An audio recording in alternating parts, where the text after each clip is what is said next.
Hello again, everyone, and Happy New Year's. With the year being 2025, I was hoping that we could uh, just go over a few things. So, like my last video said, the things I'm working on planning upcoming this year, we are getting closer to working out the plans for. That is some loud music.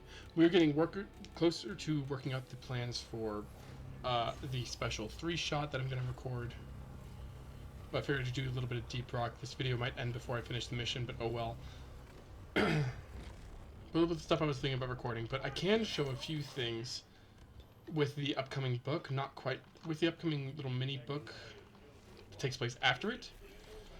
Because what I can say is that there is a few races that already are, for the most part, are done.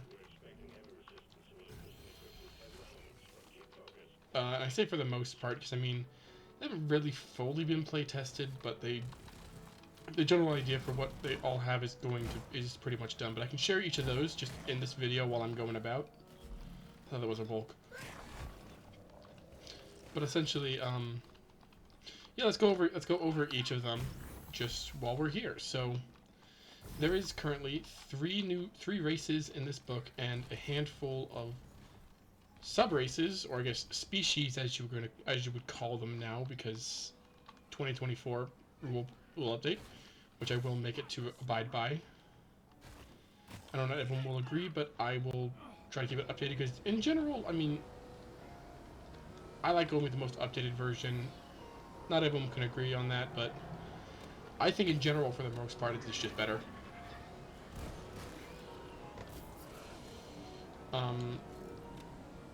But yeah, so essentially, species or races, whatever you want to call them. I prefer races over species, because yeah, it's just what I prefer. But anyways, that's not the point. Point is, share 3 new races that I made for this little special 3-part or 3 storyline little campaign setting that I'm making. But we can share the races with us. So the first of the 3 new races that are being added in it is the Dragonling. Now this is obviously very different than the majority of races because you are not a humanoid at all. You are just straight up a dragon. Now this is not as powerful as, you know, like probably the specific, I don't remember who made it, but the specific like dragon race and class combination thing where you can customly build your dragon with special things. No, it's just, imagine kind of like a Dragonborn, but also in its own specific style of it to be much more dragon-like. Like you'll need the specialized armor. Was that a meteor? You'll need the specialized armor, and this music is really loud. Kind of funny. That is definitely a meteor.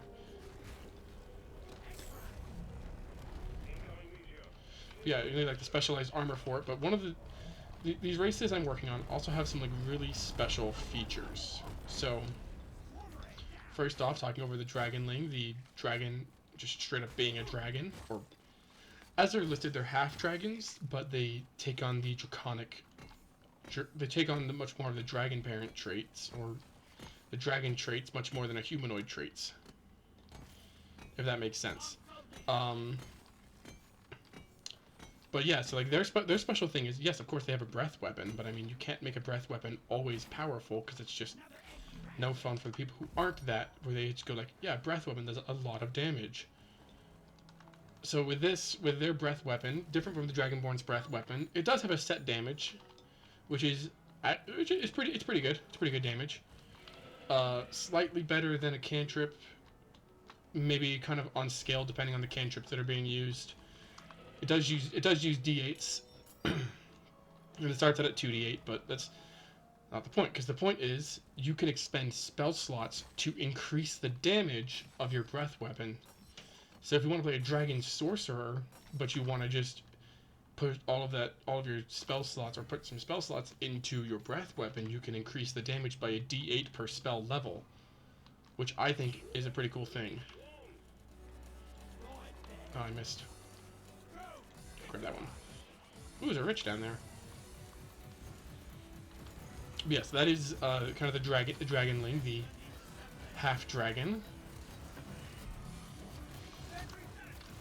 After that, we will talk about definitely a weirder race known as the Alulian.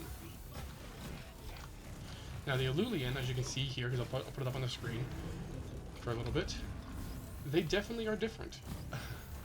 They're not exactly expected, but the reason why this race is in here is because they are a main important part. Got it? They're an important part of the storyline, of the 3-split storyline thing I'm working on.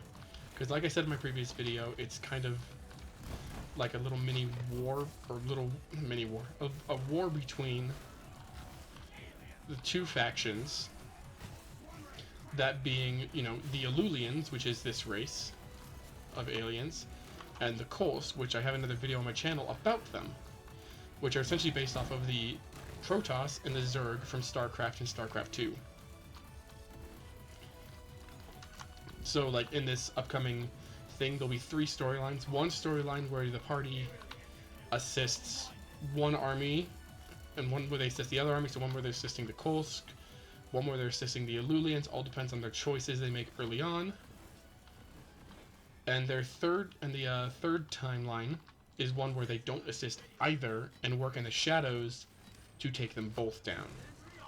Because neither of them are exactly good. But I can't really spoil too much of the stuff that's going to happen between them, but because, you know, that would ruin the point of trying to do a campaign setting and to just have a video that explains the ending of it. But yeah, so the Alulians, these are weird aliens. They have a little special thing with their features, mainly being the fact that they don't eat. Instead, they require the way they gain sustenance, food, whatever you want to call it, the way they get energy through eating, which isn't quite eating for them, is they eat dreams. Which sounds weird because, yes, it definitely is, but that also means that an Alulian will always die alone because they cannot live off the energy of their own dreams. And yes, the Alulian can dream. So 2 Alulians can survive off of each other, but one cannot survive on its own. Kind of a self-sustaining genetic thing to make sure that they don't have one that turns on the rest and tries to kill the rest. Unless that one also is planning to die. But still, I think it's a really neat thing, the fact that they can exist and be entirely fueled off of the energy of dreams. I thought that was a neat little feature. Where is this other rock cracker?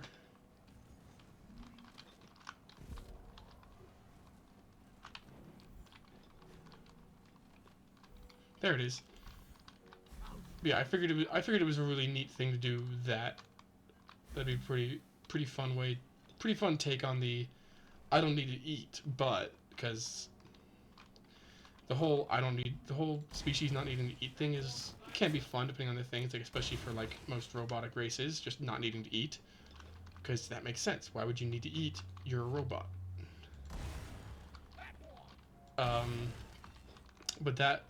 But I just think it's a fun idea doing that, especially since, you know, in StarCraft the Protoss they gain energy through photosynthesis, pretty much.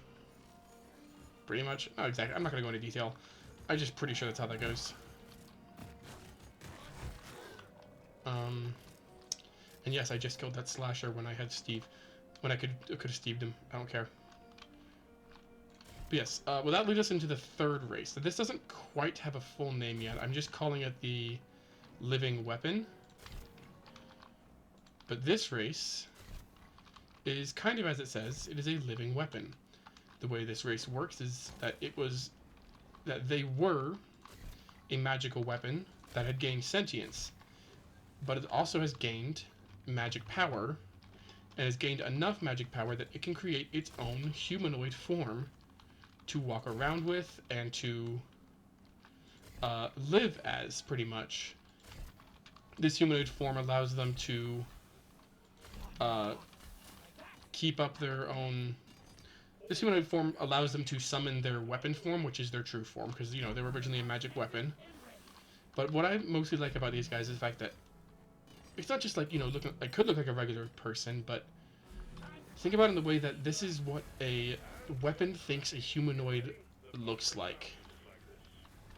This is what they would think their humanoid form, if they had one, would look like. So it probably could look as much as the image shows, similar to what the weapon looks like.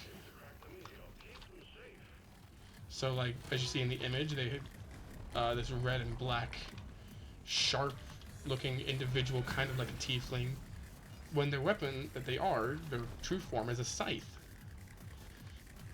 But they have a really fun kind of feature. That is weird. That's not refilling. There it goes. They have a fun little feature they have is the fact that they can apply everything they have, every item they're attuned to. They can apply those effects to their magic weapon. So say if they, you know, attuned to like flame tongue. Well, guess what? Their true form gains all the effects of the flame tongue weapon, but on your weapon, but on that weapon instead. If that makes sense. Which is really fun. So like their weapon can have, you know, be on fire even though they didn't previously be that, because they're attuned to a flame tongue.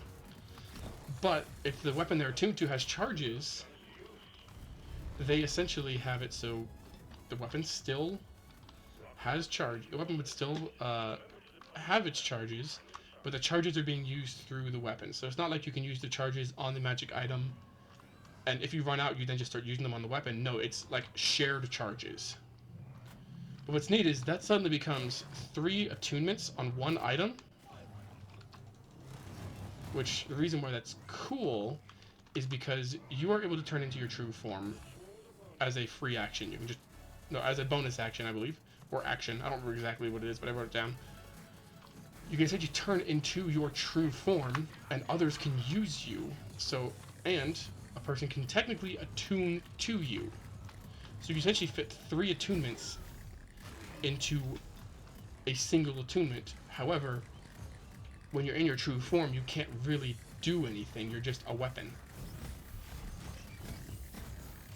So yes, you could, in theory, have one of your allies use you as a weapon and be attuned to you to get 3 attunements in 1 attunement slot.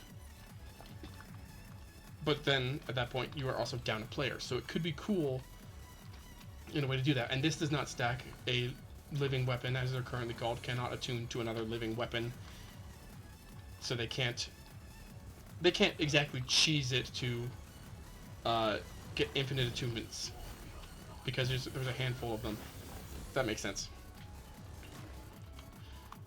But yes, this is definitely there's definitely a pretty fun race in my mind.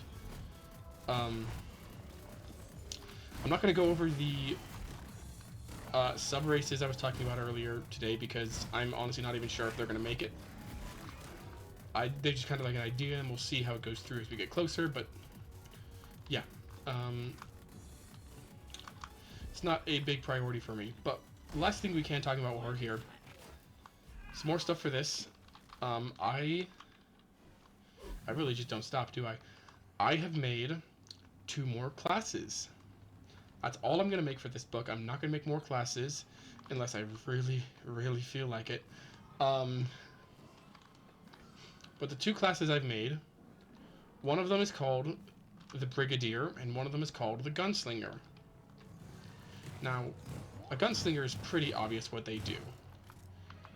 They wield firearms and are very skilled with firearms. It's pretty obvious. It's a gunslinger.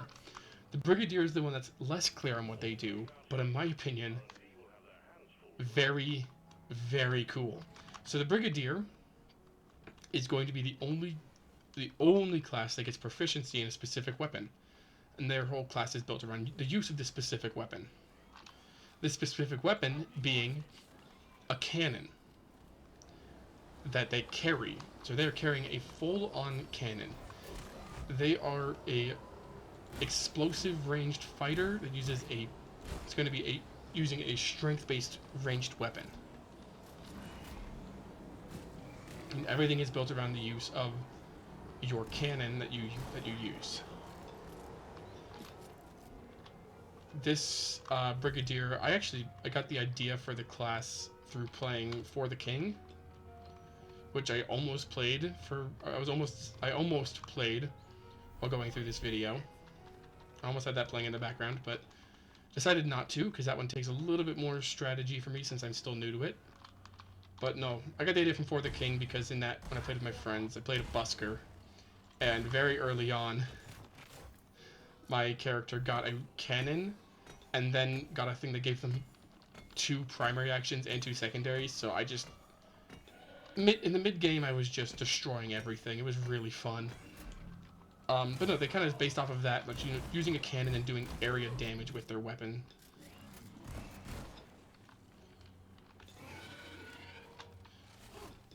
So it's meant to be explosive, but the thing is, with both these classes, the reason why the classes are in this book specifically is because, kind of as stated and as kind of assumed with what was stated, this campaign setting is a lot more war, so it's going to be a lot more larger scale combats, which means you're going to need people and classes that are great for large scale combats, things that are explosive,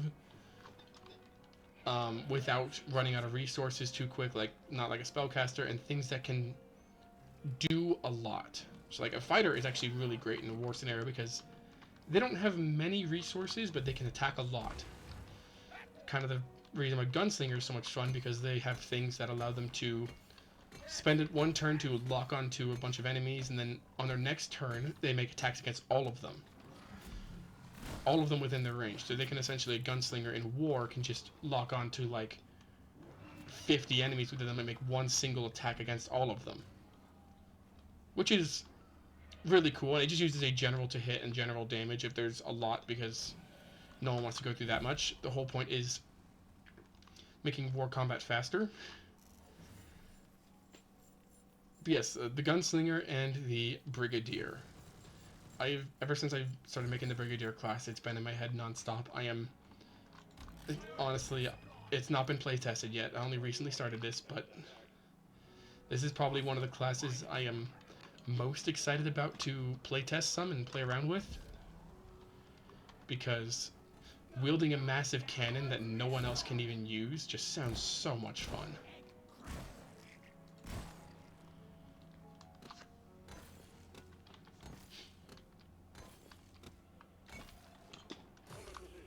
Oh yeah, another swarm.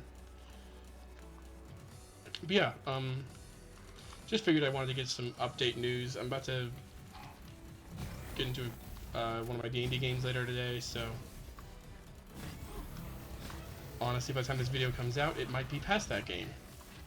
You never know. Sometimes my internet does not like me. So yeah, there's not much else I can really go over about this. I kind of shared the 3 races that are going to be in this thing, and shared a little bit of information about these 2 classes. No specific information yet. But I also do want to say, like, when I was looking up, like, you know, reference images for the Brigadier, my Brigadier class that I'm working on, there really was not a lot of images, oops, for a fantasy character with just a massive cannon. You'd think there would be, but there really wasn't. It was quite interesting. There was enough that I can get some reference images, and there's really neat. There's some neat ones I found, but you'd think there'd be more. You'd think that a massive cannon would just be such a cool thing, but it's not really. Not used enough. Because that's why it took me so long to get the idea, to find out the idea for it, was through playing a game and just running into it and wasn't expecting it. But yeah, I hope that everyone is going to have a wonderful 2025, and I hope that I will be able to soon come out with some information. Oh, I got a Discord DM. I don't know if you guys heard that or not. Hopefully I'll be able to come up with some information soon on the 3 shots. I'm actually going to start planning out the players. I'm going to start planning out some of the players today and tomorrow, and this upcoming week. We're going to confirm out who all is going to be the players in it. Once we know this information and we know what they're going to play, we might actually do a little video to introduce each character, so we don't have to get super in depth during part 1 of this 3-part thing. But I do also need to, coming up, do some just story. I want to just do some story videos. Videos that just talk of me just essentially sharing the story of the Jericho. I might have an image on my computer of this. If I don't, I'll have to figure out where the heck I put it. But the Jericho is very near and dear to me and all my friends' hearts. It was a campaign we played in for 6 years, I think. I think we did 6 years. I'm trying to think, because we started in 17. Yeah, 6 years. No, we started in 18. 6 years. It was 6 years. I don't know why I was thinking 17. We started in 18. I started in 17 playing D&D. And then 18 is when the Jericho started. And it just recently finished up like 6 months ago. 4 to 6 months ago it finished up.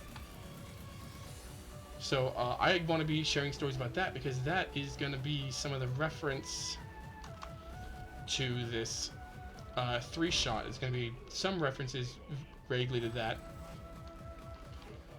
But I also just want to share the story of it in, vague clumps, as you can't exactly share 6 years worth of D&D content, worth of a D&D campaign that easily. So I was kind of the chronicler for this campaign, so the entire thing so I actually have the entire thing in my phone in the notes document. I have formatted it all to work out. So we kind of split it up into I split it up into seasons to cover everything that had happened. I forgot I had the Christmas hat on, and that I had the Kobold hat, and I saw the Kobold mod on. That just caught me off guard. It told me I just lost track of what I was.